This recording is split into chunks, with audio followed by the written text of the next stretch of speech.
السلام عليكم ورحمة الله وبركاته. تحياتي لكم ولكم للمشاهدين والمستمعين الكرام من السلفيين والسلفيات. مرحبا.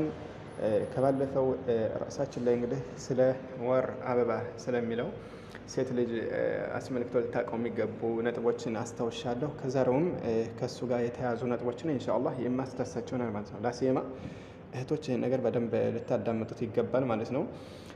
ብዙ ጊዜ በዚህ ጉዳይ ላይ እሽካል የሚፈጥርባችሁም ካለ ሱአል በማንሳት በቀጣይ ርዕስ ላይ ገለጻ ይደረግላችኋል ቢአውኒላህ። መርሐባ። እዚህ ጋር ከባለፈው እንግዲህ ካቆምንበት ልቀጥልና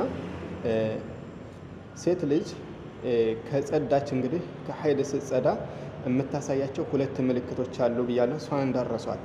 አንደኛ ነጭ ፈሳሽ ልታይ ነው። ሁለተኛ እሱን ካላየች በጥጥ ወይም ደግሞ በንጹህ ሶፍት ማለት ነው ብልቷ ላይ እንትን በማድረግ እሱ ላይ ብልቷ ያን እንትን ነው ታዲያ ሶፍቱን ወይ ደግሞ ጥጡን ስትመለከተው ምንም አይነት የደም ቅልቃይ ከሌለበት እዚህ ጋር በደንብ ትኩረት አድርጋችሁ አዳምጡ።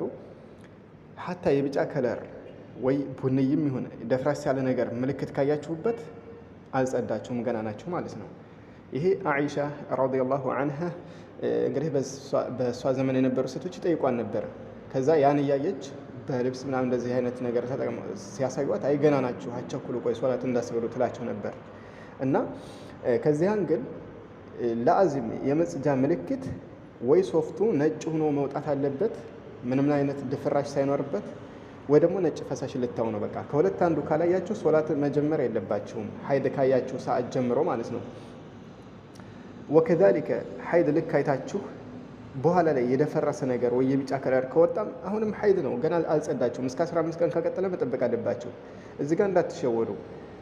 ሁለት አይነት ተፍሲል አለው እነዚህ ላይ ማለት ነው።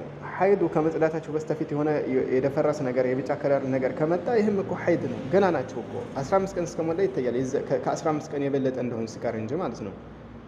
ይሄ አንድ ያዙልኝ በደንብ። ሁለተኛው የጽዳት ምልክት ሁለት ነው ብያለሁ። እንግዲህ ነጭ ፈሳሽ መውጣት ወይም ደግሞ በጥጥ ቸክ አድርጋ ሴቷ ጥጡ ነጭ ሆኖ አውጥታ ካየችው ምንም አይነት ቅልቅል ከሌለበት የሐይድ መውጫው መንገድ ላይ ጥጡን በማስገባት አውጥታ አይታው ምንም ነገር ከሌለበት ይሄ ዒልም ስለሆነ ነው፣ ዋضح በሆነ መልኩ እንድንነጋገር ብዬ ነው ማለት ነው። ይሄ ምንም የሚያስፈራ ነገር አይደለም። እና በዚህ ሐል ላይ ምንም ነገር ጥጡ ላይ ወይ ደግሞ ሶፍቱ ላይ ቆሻሻ ነገር ካላየችበት ጸርታለች ማለት ነው። ከዚህ ከጸዳች በኋላ ነው፣ እዚህ ጋር ልብ በሉልኝ፣ ከጸዳች በኋላ እነዚህም ምልክቶች አይታ ጸርታ በአንደኛው ቀን ሊሆን ይችላል በሁለተኛው ቀን የደፈረሰ የውሃ ምልክት ወይ የቢጫ ከለር ቢወጣ ይሄ ሐይድ አይደለም፣ ችግር የለውም። ላኪን የመጽጃ ምልክቱ ከሁለቱ አንዱ ሳታይ የደፈረሰ ነገር የቢጫ ከለር የመሰለ ቢወጣት ይህም ከሐይድ ሁክም ይቆጠራል። ለምን? መጽዳቷ ገና አልተረጋገጠማ። ከኡሙ አጥያ እኮ የተዘገበው ከጸዳም በኋላ እኮ ነው ያለችው። የመጽጃ ምልክቶችን ካየች በኋላ ነው እንጂ ከማየታቸው በስተፊት የሚወጣውን አይደለም ሐይድ አይደለም ብለን እንቆጥረው ነበር ያለችው። እንዳትሸወዱ ማለት ነው እዚህ ጋር መርሐባ። ይሄ አንድ። ሁለተኛ ሐይድ ከማየታችሁ በስተፊት የደፈረሰ የመሰለ ወይ ደግሞ የቢጫ ከለር የመሰለ ነገር ቢወጣ ሐይድ ልንለው እንችላለን? በዚህም ዑለሞች ምን ይላሉ? ከሐይድ ተለምዶዋ ከሆነ የመጣው ይላሉ። ለምሳሌ አንድ ሴት ተለምዶ ካላት ሐይድ የምታይበት ሰዓት ልክ በዛ ሰዓት የሆነ ከለር መስሎ ቢመጣ ሐይድ ነው። ናም ላሲየማ ያን አይታ በኋላ ላይ ልክ ሐይድ በቃ ጥቁሩ የሐይድ ወስፍ የተላበሰው ደም ከመጣ ራሱ ሐይድ ነው፣ እንደ ሐይድ ሁክም ነው የሚቆጠረው ብሏል። እሱንም ማለት ነው። ይህንም እንዳትሸወዱ በደንብ ይህንም ማጤን አለባቸው።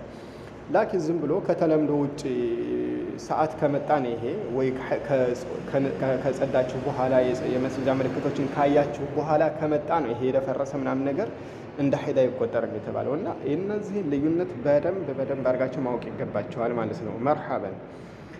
እዚህ ጋር ሌላ ከምንይዛቸው የውላዳ ደም ንፋሳ ተብሎ የሚጠራው የውላዳ ደም እሱም ከሐይድ ጋር ሁክሙ ተመሳሳይ ስለሆነ እሱንም ማወቅ አለባችሁ። ለምሳሌ አንድ ሴት ካረገዘች በኋላ በእርግጥ ደም ብታይ ይሄ እንደ ማንኛውም የኢስቲሓዳ ደም ነው እንጂ ሐይድ ልንለው አንችልም ይላሉ። ይሄ የብዙዎች ዑለሞች አቋም ነው። ኢላ ምጥ ለምሳሌ ሴት ልጅ ሲይዛት የምጥ ምልክት እያሳየች የሚወጣ ደም ካየች ሶላት መስገድ የለባትም። ለምን? ይሄ የውላዳ ደም ከሚለው ይካተታል ይላሉ። ለምሳሌ ልክ ልወልዱ 2 ቀን 3 ቀን ሲቀራቸው የሚወጣ ደም የምጥ ምልክት እያሳየ የሚወጣ ደም ይሄ እንደ ኒፋስ ሁክም ይሰጠዋል ይላሉ ማለት ነው። በዚህን ሐል ላይ ሴቷ ከሶላት ትቆማለች፣ ከጾምም ትቆማለች ማለት ነው። መርሐባ። ከወለደች በኋላ ሳሽ ይህም የኒፋሳ ሁክም ከሐይድ ሁክም ጋር ስለሚያዝ ብዬ ነው። ከወለደች በኋላ ሴቷ ከወለደች በኋላ ደም ካላየች መቼም ደም ታያለች ብዙዋ ሴትና ነው። ካላየች በቃ ምንም ብልቷ ደረቅ ከሆነ ወይ ነጭ ፈሳሽ ካየች 40 ቀን መሙላቷ አትጠበቅም። አሁን አንዳንድ ሴቶች የሚሰሩት ስህተት ምንድን ነው? ከወለዱ በኋላ ለአዚም 40 ቀን መሙላት አለብን ብለው የሚጠብቁ አሉ። ይሄ ኸጣ ስህተት ነው። 40 ቀን የሚጠበቀው ደሙ የሚመጣ ከሆነ እንጂ ደሙ ካቆመ በሶስት ቀን የሚያቆም በ3 ቀን ከወለዳችሁ በኋላ ወይ በ4 ቀን ሊሆን ይችላል። ካቆመ የመጽጃ ምልክትን ተጠቀሙ። ልክ እንደ ሐይዱ ነጭ ፈሳሽ ከወጣችሁ ወይ ደግሞ በጥጥ ቸክ አድርጋችሁ ብልታችሁ ደረቅ ከሆነ ሶላት መስገድ ግድ ይላችኋል ከዛ ቀን ጀምሮ። እንዳዲስ 40 ቀን ከመሙላቱ በስተፊት እንዳዲስ ከመጣባችሁ ደም የደፈረሰ የሚሆን የትኛውም አይነት የደም ከለር ይሁን ከፈሰሰ አዎ የኒፋስ ሁክም ይሰጠዋል። ሶላት ታቆማላችሁ። እስከመቼ? 40 ቀን እስኪሞላችሁ። 40 ቀን ከሞላ በኋላ ግን የደፈረሰ ነገር ምናምን ደም ከመጣ የደሙን ወስፍ ይመልከት ይላሉ። ለምሳሌ ሴቷ የሐይድ ተለምዶዋን ጠብቆ በሐይድ ተለምዶዋ ከሆነ የ40 ቀን በኋላ እንግዲህ የወላዳ ደም ለምሳሌ እስከ 40 ቀን ነው የሚጠበቀው አይደለ? ከ40 ቀን በኋላ ከመጣ ምን ታድርግ ሴቷ? እንደ የሐይድ የተለምዶዋን ሰዓት ጠብቆ ከሆነ የመጣበት እንደ ሐይድ ሁክም ይሰጠዋል ብለዋል። የሐይድ ተለምዶዋን ጠብቆ ከሆነ የመጣው ተለምዶ የሌላት ሴት ከሆነ ደግሞ ወስፉን ትመለከተው። ከ40 ቀን በኋላ የመጣው ደም የሐይድን ደም ወስፍ ተላብሶ ከመጣ ሐይድ ነው ብላ መቀመጥ አለባት። አሁንም ላኪን ይሄ የደፈረሰ የቢጫ ከለር ምናምን ከሆነ እና ተለምዶ የሌላት ሴት ከሆነች እንደ ሐይድ አይቆጠርም ይላሉ። ያነ እንደ እስቲሐዷ ነው። ሸዋር ወስዳ የመጀመሪያውን ከዛ በየሰዓቱ እስቲንጃ እያደረገች ውዱዋን አድርጋ መስገድ ነው የሚጠበቅባት። ዋضح ይመስለኛል። ካልገባችሁ መጠየቅ ትችላላችሁ ኮሜንት ላይ ማለት ነው። መርሐባ በቀጣይ ይገለጽላችሁ ዘንድ። ከዚህ ጋር በተያያዙ አሁንም ሴቶች ልታውቋቸው ከሚገባ ያው እንግዲህ አንዳንድ ጊዜ በአላህ ሱብሓነሁ ወተዓላ ውሳኔ ሆኖ አንድ ሴት ልጁ ከመወለዱ በስተፊት ልታስወረድ ትችላለች። አላህ ይጠብቃቸውና በዚህ ሐል ላይ ሴቷ ካስወረደች በኋላ የሚወጣው ደም እንደ ውላዳ ደም ይቆጠራል። ሶላት መስገድ የለባትም ጾም መጾም የለባትም በሚለው ደግሞ በሁለት ተፍሲል ይታያል። አሁንም ዑለሞች ባስቀመጡ መልኩ ማለት ነው። ለምሳሌ አንድ ሴት አስወረደች። ስታስወረድ ምስሉ ይታይላሉ። ያስወረደችው ጽንስ ያኒ ደም ከሆነ ደም ነገር ሆኖ ከሆነ የወጣው የሰው ምስል ከሌለው በቃ ይቺ ሴት የኒፋስ ሁክም የለባትም ማለት ነው። ምንድን ማድረግ ያለባት? ከዛ በኋላ የሚመጣ ደም ካለ ይሄ የደፈረሰ ምናምን ነገር መስሎ የሚመጣው ይሄ እንደምንም አይቆጠርም ብለዋል። እስቲንጃ እያደረገች የመጀመሪያውን ፋር ወስዳ ከዛ በኋላ እስቲንጃ እያደረገች ውዱዋን አድርጋ ሶላት መስገድ አለባት። ምን አይነት ከሆነ ያስወረደችው የሆነው ምን ከሆነ ነው? እንደ ደም ሆኖ የሰው ምስል ከሌለው። ላኪን የሰው ምስል ኑሮት ትንሽ እንደ እጅ እግርን ይመስል እንደ አፍንጫ ምናምን እንደዚህ የሰው ምስል ኑሮት ካስወረደች ግን ምን ማድረግ አለባት? ሙቶ የሚሆን የወጣው ከነ ህይወቱ የሚወጣ ሙቶ የሚሆን ይወጣ። ከዛ በኋላ ደም ከፈሰታት አዎ እንደ ውላዳ ደም ትቆጥራለች ማለት ነው። ልክ እንደ ማንኛውም ሴት ልክ እንደ ወለደች ሴት ከሶላትና ከጾም ትከለከላለች። ማንኛውም ሴት ያስወረደችው ልጅ የሰው ምስል እንደ አፍንጫ እግር ምናምን ነገር ከታየብን ማለት ነው። ዋضح ይመስለኛል። ግን ያ ካልታየበት ዝም ብሎ ይሄ ደም ምናምን ነገር መስሎ እንደዛ ከሆነ የወጣው ይሄ ሁክሙ እንደ ውላዳ ደም ከዛ በኋላ የምታየው ሴቷ የውላዳ ደም ተብሎ አይቆጠርባትም ይላሉ ማለት ነው። ሶላቷንም ጾሟንም መፈጸም አለባት። ኢላ ግን መነሻ ላይ እንዳልኳችሁ ያ የምታየው ደም ካስወረደች በኋላ የምታየው ደም የሐይድን ወስፍ ተላብሶ ከመጣ ወይ የወር አበባ የምታይበትን ዓዳዋ ተለምዶን ገጥሞ የመጣ ደም የሆነ እንደው ሲቀር እንጂ። ለምሳሌ አሁን ያ ከሆነ ቅድም እንዳልኳችሁ በተፍሲሉ ነው መረዳት ያለባችሁ ማለት ነው። ካልገባችሁ ደግሞ በቀጣይ ኢንሻአላህ ገለጻ ይደረግላችኋል። ሌላው ያስተጣጠብ ሁኔታ ከሐይድም ይሁን ከኒፋሳ ስትታጠበው ለምሳሌ ሴት ልጅ ጸጉሯን መፍታት አለባት የለባትም በሚለው ግን እዚህ ጋር ያው አንዳንድ ዑለሞች ብቻ ብዙም አንዳንድ አቋሎች የሚሏቸው አሉ። ግን እንደው ከኺላፍ ለመዳን ጸጉራችሁን ፈትታችሁ መታጠቡ እሱ ነው። ከሐይድ ከሆነ ጸጉራችሁን ፈትታችሁ ውስጣችሁ ጸጉሩን በደንብ ውሃ ማግኘት አለበት። መፍታቱ ብቻ ሳይሆን ጸጉራችሁን በደንብ ውሃ ሊዳረሰውም ግድ ይላል ማለት ነው ስትታጠቡ ማለት ነው። እሱንም እንዳረሱ ሌላ በዚህ ጋር ተያያዥነት ካለው ቁርአን ሴት ልጅ መቅራት ትችላለች ሐይድ ላይ ባለችበት ሐልና እንደዚሁ የኒፋስ ደም በምታይበት ሰዓት ቁርአን መቅራት እንዴት ይታይላታል?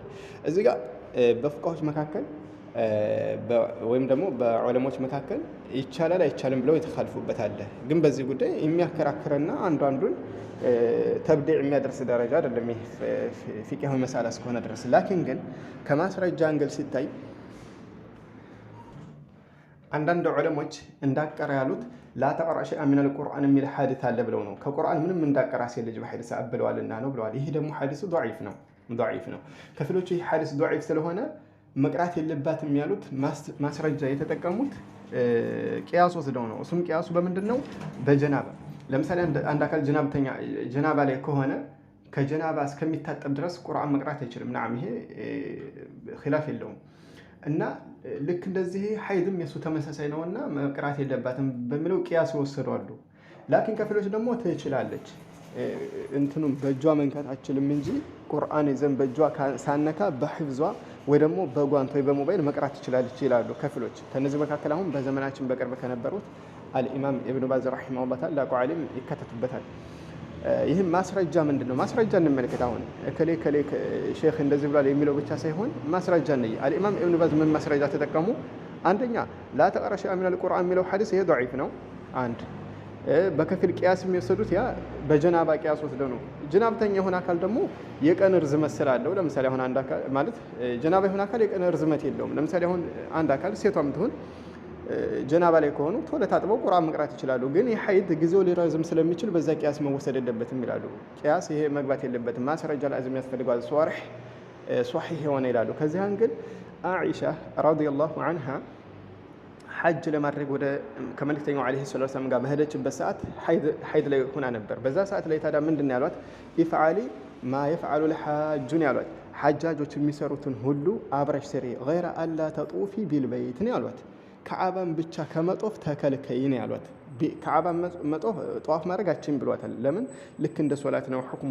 ከዓባን መዞር ልክ ከሐይድ ከውዱእ ራሱ ማድረግ አለብን፣ በንጽህና መሆን አለበትና ኢዘን ከዓባን ብቻ አትዙሪ እንጂ ከዛ ውጭ ያለ ሐጃጆች የሚሰሩትን ስሪ ብለዋል። እንግዲህ ሐጃጆች ምን ይሰራሉ? እዛ ቁርአን የሚቀሩ አሉ፣ አንድ አላህን የሚዘክሩ አሉ፣ በይነ ሶፋ ወልመርዋ ጠዋፍ የሚዞሩ አሉ፣ አረፋ ተራራ የሚቆሙ አሉ። ወከዛሊከ ጠጠር ወረራ ጀምረተል አቀባ ሂደው ጠጠር ይወረውራሉ። ጀምረተል ኩብራ፣ ጀምረተል ሱግራ፣ ጀምረተል ውስጣ የሚባሉት ላይ ይወረውራሉ። ይህን ሁሉ መስራትን አልከለከሏትም፣ ኢጥላቅ በሆነ መልኩ ነው። እዚህ ጋር ደግሞ ሐዲሱ ሶሒህ ነው። የከለከሏት ገይረ አላ ተጡፊ ቢልበይት ነው እንጂ አሉት ገይረ አላ ተቅረኢ አላሏትም። ቁርአንንም እንዳቀሪ መቻሏት ይላሉ። ኢዘን ቁርአንም መቀራቱ የሚከለከል ቢሆን ኖሮ መልእክተኛው ዓለይሂ ሰላቱ ወሰላም ምን ይሏን ነበር? አይሻን ገይረ አላ ተጡፊ ብቻ ብለው ሳይሆን ዝም የሚሉት ገይረ አላ ተቅረኢ የሚለውንም በጨመሩ ነበር አሉ። ላኪን ይህን ዝም ማለታቸው ሐጃጆች የሚሰሩትን ሁሉ የዒባዳ አምልኮ ስሪ ሲሉ ቁርአንም ይካተታል ይላሉ። ከዚህ አንግል ቁርአን መቅራት ትችላለች ነው ትችላለች። በሂፍዟ መቅራት ትችላለች፣ ወይ ደግሞ በጓንት አድርጋ መቅራት ትችላለች፣ ወይ በሞባይሏ መቅራት ትችላለች፣ ውዱእ አድርጋ ማለት ነው። መርሐባ። ኢላ ግን ውዱእ ያው ትልቁ ነገር ሳይለቅ ውዱእ ማድረጉ በርግጥ ትልቅ እንትን ማስወገድ አይችልም። ኢላ ግን እንደው ለንጽህናው ማለት ነው ተጸዳርታ እንደዚህ ንጽህናዋን ጠብቃ መቅራት ከሚለው አንግል ማለት ነው አድርጋ ትቀራለች። እና ይህን ይመስላል እንደ ናሙና ነው ባይሆን እነዚህ አሁን እነዚህ እንደው ለሁሉም አህካሞች ተቋጭ ለማለት ሳይሆን እንደ ከብዙ እህቶች በስተኩል ኢሽካል ይሆንባቸዋል ብዬ ካሰብኳቸው ነው። ያልገባችሁ ካለ ኮሜንት ላይ ሐሳብ በማቅረብ በቀጣይ ኢንሻአላህ ገለጻ የሚደረጉላችሁ ይሆናል። አሰላሙ አለይኩም ወራህመቱላሂ ወበረካቱ።